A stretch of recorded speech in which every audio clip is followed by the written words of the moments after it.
welcome. I'm Ozan, and today we're going to look at why it is okay to spend hundreds of dollars and countless hours to build a simple data center in your home with GitOps. That was fast, actually. I'll just wait for the next slide. For those who don't know, Homelab is actually a bunch of computers running your favorite applications connected together with some routers and switches in your home open to the internet. So it acts like as a simple AWS VS2 in your home in home scale.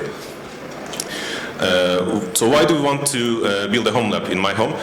Because it gives you the opportunity to test your own experimental builds, new technologies, and learn new tools in the safety of your home.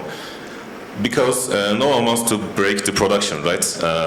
Even a simple command rerun or a simple query or a simple change in a configuration file can break down your production and take down everything. And also failing in your home's privacy is a good option to have. Eyebrow production and okay. Also, you can use your Homelab to build your own private cloud in your home using some open source tools and technologies, such as you can use Minio or Docker to build your own S3 inside your Homelab, or Docker to build your ECR, etc. So if you are hyped, we can look at how we can do the same. First, you will need some hardware. There's no too much or too less. You can use a bunch of Raspberry Pis or a full server rack in your home. That totally depends on which applications you want to run on them. After that, you will need to set the networking. You can use some routers and switches to connect them, and when you connect the Homelab to the internet, now you will have a configurable cluster that you can run your applications on.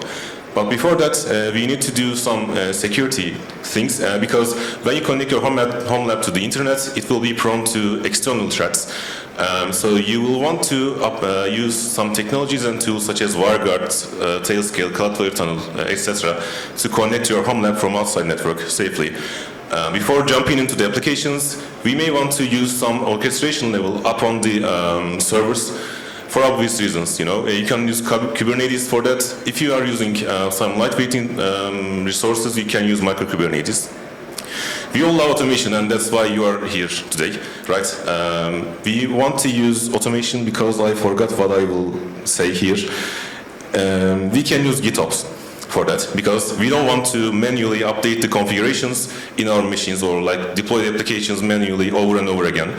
GitOps is basically using a VCS such as Git as your single source of truth. So you have too many YAML files on that, and VCS uses those YAMLs, and each commit it will deploy them.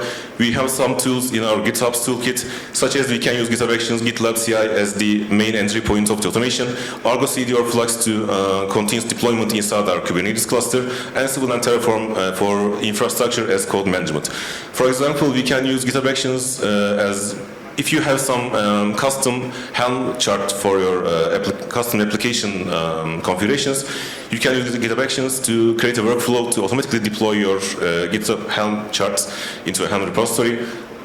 Or Ansible, you can use Ansible to automatically provision your new nodes in your new Kubernetes cluster, for example. Or you can use, Argo CD to inside your Kubernetes cluster. The thing is good about Argo CD is it's naturally GitOps first, because it will sync automatically the applications which have differences between the desired state in Git and the actual live state.